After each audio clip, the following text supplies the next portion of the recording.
GTA 6'yı hepimiz bekliyoruz. Bir dakika lan, bu bir GTA 5 teori videosu. Ama GTA 6 çıkmadan önce acaba GTA 5'teki hikayeyi ne kadar doğru anladık? Yani oyunda bu gördüğümüz karakterlerin hikayesi bize anlatılanla ne kadar doğru? İşte bu videoda bu karakterlerin aslında bize gösterilenden başka gerçekte neler çevirdiğine dair teorileri ele alacağım. Bu arada videoya başlamadan önce eğer bu tarzda teori videolarını seviyorsanız kanalıma abone olabilirsiniz. Ayrıca GTA San Andreas için de bir video hazırlamayı düşünüyorum. Yorumlarda bana mutlaka yazın. Eğer isterseniz San Andreas için de kafamda çok uçuk teoriler var. Öncelikle olaya Lester'la başlamak istiyorum. Lanet olası şişko Lester'ı hepiniz biliyorsunuz. Lester GTA 5 dünyasında bütün ekibin beyni, teknoloji dehası ve bütün planlamayı yapan, bütün ekibi yönlendiren adam yani. Ama bir şeyi fark ettiniz mi bilmiyorum. Yani Lester hakkında oyunda inanılmaz kısıtlı bilgi veriliyor. Yani Lester'ı aslında derinlemesine tanımıyoruz. Lester'ı hep yardımcı karakter olarak görüyoruz. Gerçekten Lester yardımcı bir karakter mi, yoksa oyunun en tehlikeli karakteri olabilir mi? Aslında Lester, Michael'la bir konuşmasında bir şeyi ima ederek seninle iş yapmak her zaman riskliydi diyor. Bu da onun Michael'la olan geçmişinde bizim bildiğimizden daha büyük bir rolü olabileceğini gösteriyor. I've got it on lockdown for a few days while I'm waiting for the go-ahead to melt it and move it. Where? Leave Lester alone! Oh, you and Lester together? Oh, now that makes sense. Yani sadece bu da değil. Lester'ın planladığı ve bu üç karakteri, yani Trevor, Michael ve Franklin'i bir piyon gibi kullandığı neredeyse tüm soygunlarda Lester'ın payı için hep bir belirsizlik var. Yani bu adamın bizden ne kadar pay aldığı bile bir bilinmezlik. Belki de kendine gizli bir fon ayırıyordur, bilemiyorum. Lester çok zeki bir adam. O şirin tombul görüntüsünün altında muhteşem bir beyni var ve bunu çok iyi kullanıyor. Ayrıca Lester FIB hakkında da inanılmaz bilgilere sahip. Ve oyunda bir noktadan sonra Michael FIB ile yüz göz olmaya başlıyor. Belki de bütün bunlar Lester'ın bir planıdır. Yani Michael'ı bilerek bir koz gibi kullanıyor da olabilir. Ayrıca Lester deli dana karakter olan Trevor'ı da zekasıyla çok iyi kullanıyor. Yani Trevor'ın bu kaotik pislik yapısını çok iyi yönlendiriyor. Hatta Merryweather soygununda direkt olarak Trevor'ı öne sürüyor. Yani Lester tüm bu planları kendi suç imparatorluğu için yapıyorsa bunun tek sebebi olabilir. FIB, Merryweather ve çeteler hepsi de buna engel. İşin sonunda Lester bu üç karakteri de piyon gibi kullanıp planını tıkır tıkır işletiyor gibi görünüyor. Kısaca Michael'ın bağlantılarını, Trevor'ın şiddet gücünü ve üstüne Franklin'in hırsını birleştirip bu az önce saydığım FIB, Merryweather ve çeteleri, yani bu suç imparatorluğu oluşturma yolundaki hedefleri temizliyor olabilir. Oğlum, bu adam tüm oyunun hikayesi boyunca bütün soygunları planladı. Her olaya parmak attı. Ama hikayenin sonunda hiçbir sonuçla yüzleşmeden ortadan kayboldu. Yani Lester'ın her zaman bir çıkış planı var. Aslında herkesin kazandığını sandığı bu oyunun sonunda Lester tek kazanan olabilir. Yani sadece bir teori. Hadi biraz da Franklin'den konuşalım. Açıkçası benim de birçoğunuz gibi Trevor'dan sonra GTA 5'te oynamayı en sevdiğim karakterlerden biri Franklin. Şimdi belki çoğunuza saçma gelecek ama Franklin bir FIB ajanı olabilir. Yuh ya, nasıl olur diyorsunuz değil mi? Bir kere oyunda Franklin'in ailesinden çok bahsedilmiyor. Ne var bunda, adam sokaktan gelmiş diyebilirsiniz. Tamam, onu anladım ama Franklin GTA 5 evreninde bir anda çok hızlı bir şekilde yükseliyor. Yani tipik bir sokak gangsteri, daha sonrasında büyük vurgun yapılan soygunlara çok hızlı adapte oluyor. Adam çok uçuk bir şekilde tepki bile göstermiyor. Çok hızlı bir şekilde adapte olup yükselmeye başlıyor. Aslında bu bile bir ajanın soğukkanlılığı ve adapte olma yeteneğiyle açıklanabilir. Belki de Franklin'in sokaklarda geçirdiği bunca zaman sadece bir kılıftı. Michael ile tanışması da tesadüften ziyade planlanmış bir görev olabilir. Bütün bunlar kulağa çok saçma geliyor değil mi? Ama Franklin'in Michael'ı Simeon'un arabasını çalarken bulması kusursuz bir zamanlama. Ayrıca FIB zaten Michael'ı izliyordu. Yani Franklin tam bu noktada olaya bir ajan gibi giriyor olabilir. Çünkü FIB Michael'ın ne yapacağını onu izledikleri için biliyordu zaten. Ayrıca bir de oyunun son seçimi var. Franklin'e 3 seçenek veriliyor. Trevor'ı öldürmek, Michael'ı öldürmek ya da herkesi kurtarmak. Belki manyakça gelecek ama bu da bir ajanın testi bitirmesi için son görevinin tamamlanması gerektiğini anlatan en büyük olay. Yani Çaylak filminde de buna benzer sahneler vardı ki o film de muhteşemdir, izlemenizi tavsiye ederim. Bir nevi ajan testi gibi yani. Ve Franklin sürekli FIB ya da devlet otoritesi olduğunda oldukça şüpheli ama bir o kadar da nedense hep rahat tavırları var oyunda. Hatta gerçekten Franklin neredeyse inanılmaz panik falan olmuyor hiçbir zaman.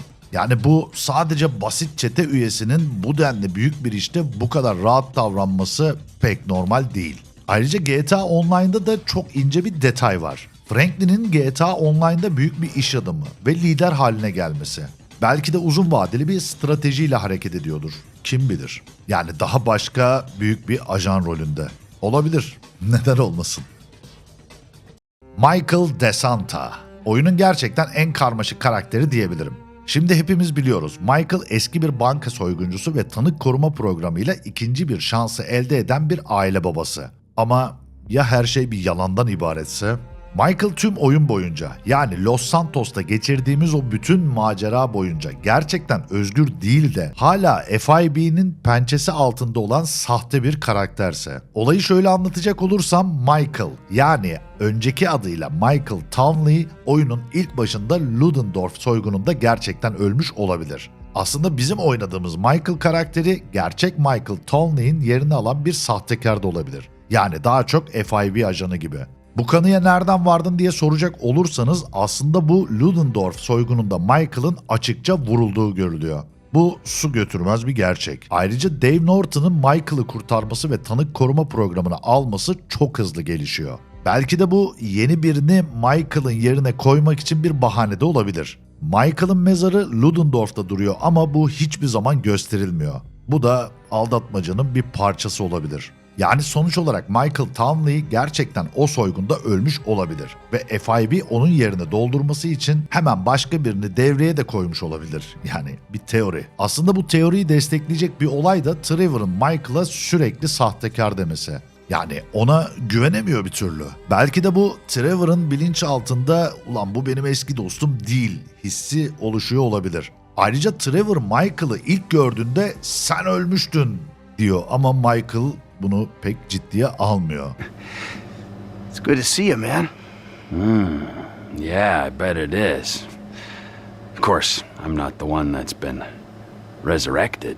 Ama ya haklıysa ve başka bir olayda Michael'ın Trevor'a karşı mesafeli ve soğuk tavrı. Yani zamanında ölüme bile birlikte giden bir dosta bu şekilde soğuk davranılmaz. Bir de Michael geçmişinden bahsederken inanılmaz derecede yüzeysel anlatıyor. Yani belki de bu kadar çok fazla detayı bilmediği için olabilir. Trevor sürekli bir şüphe halinde, belki de sadece şüphe değildir, düşündüğü şey gerçek olabilir. Şimdi FIB gerçekten Michael'ı yeniden yaratabilir. Yani gerçek Michael'ın yerine başkasını çok rahatça koyabilir. Böyle bir kapasiteleri var. Yani sahte kimlikle sahte belgeler, sahte yüzler. Dave bunu gerçekten yapabiliyordu. Nihayetinde bizim bildiğimiz üzere Michael'a yeni hayatını o kurmuştu.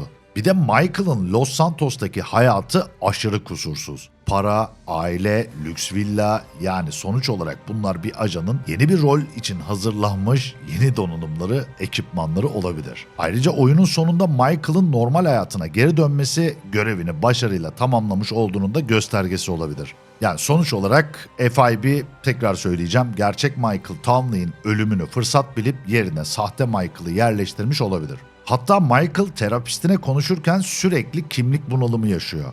Belki de gerçekten Michael Townley olmadığını bildiği içindir. Big house and a useless kid, and I'm stuck talking to you because no one else gives a shit. Oh, I'm living a dream, baby. And that dream is fucked. It is. Trevor, Michael'ın geçmişinden bahsederken bazı detaylar verir ama Michael bu anıları ya hatırlamaz ya da geçiştirir. Bu da aslında sahte Michael olduğunu bana düşündüren en büyük şey. Acayip keyifli ya. Yani bu tarz farklı açılardan bakmak ve keyfine bu teorileri yorumlamak inanılmaz eğlenceli oluyor. Belki gerçek, belki değil ama yine de keyifli lan. Ve Trevor, oyunun en manyak, en deli dana karakteri. Şimdi Trevor ile alakalı daha uçuk bir senaryom var. Sıkı durun. Bak söylüyorum. Trevor bir zaman yolcusu olabilir. Hadi lan oradan yuh diyorsunuz değil mi? Ama birazdan anlatacağım şeyleri duyduğunuzda belki diye düşüneceksiniz. Şimdi Trevor'la oynamaya başladığımızda nerede başlıyoruz? Kırsal bir alanda. Tamam. Kırsal alanda başlıyorsak kesin zaman yolcusudur değil mi? Hayır. Durun anlatıyorum. Şimdi bu manyak herifin vintage yani çok eski tarz kıyafetleri, teknolojiden bir öküzün anlayacağı kadar anlaması, yani herif neredeyse katıksız bir öküz teknolojiye karşı. Belki de bunu bilmediğinden yapıyordur. Ayrıca bu herif hiçbir şekilde modern yaşamda ilgilenmiyor. Yani Blaine County'de eski bir karavanda yaşıyor, asla modern şehire de inmiyor. Ayrıca telefonunu çok nadiren kullanıyor. Hep söylediği gibi eski usulde hallederiz gibi bir şeyler söylüyor. Yani bu adam kısaca 70'lerden 80'lerden direkt bu zamana ışınlanmış gibi davranıyor. Yani aslında GTA 5'in Los Santos evreninde UFO'lar, dünya dışı varlıkların olduğu bir gerçek değil mi? Belki de uzaylılarla geçmişte bir yerde kesişti ve bu zamana ışınlandı. Kim bilir? O da aslında bizi Bermuda Şeytan Üçgeni'ndeki zaman kırılmasına götürüyor. Ne alaka diyeceksiniz ama Bermuda Şeytan Üçgeni'nde geçmiş tarihlerde bir sürü pilot bu bölgenin üzerinden geçerken zaman kırılmasına kapıldığı iddia ediliyor. Yani bu birçok makalede yayınlandı. Bunun Trevor'la ne alakası var? Şöyle ki Trevor da oyunda hikayeye göre geçmişte Kanada'da pilotluk yapmış bir karakter. Yani zamanında bir pilotluk döneminde uçuş yaparken uçak kazasında tıpkı Bermuda'daki gibi bir zaman kırılmasına yakalanmış olabilir. Belki de Trevor Los Santos'u kaosa sürükleyerek geleceği değiştirmeye çalışıyor da olabilir. Yani Meriwether gibi güçlü organizasyonlara direkt kafa tutuyor.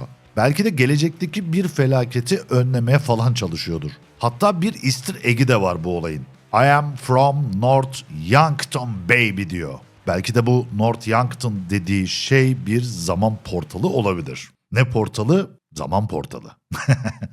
Belki de Trevor'ın yaptığı gerçekten yani bu bütün kaos tamamen geleceği değiştirmek içindir. Kim bilir? Videomuz burada bitiyor ama bu şekilde uçuk, alternatif teoriler üretmek acayip keyifli oluyor. Ben aşırı eğleniyorum lan. Yani anlattığım alternatiflerin doğruluğu tartışılır tabii ki ama biraz da eğlencesine takılıyoruz ya. Umarım sizler de keyif almışsınızdır ama GTA San Andreas için gerçekten çok sağlam kanıtları olan uçuk bir teori fikri var aklımda. Eğer isterseniz yorumlarda mutlaka yazmayı unutmayın. Devamı için de videoyu beğenebilirsiniz. Kendinize iyi bakın. Hoşça kalın.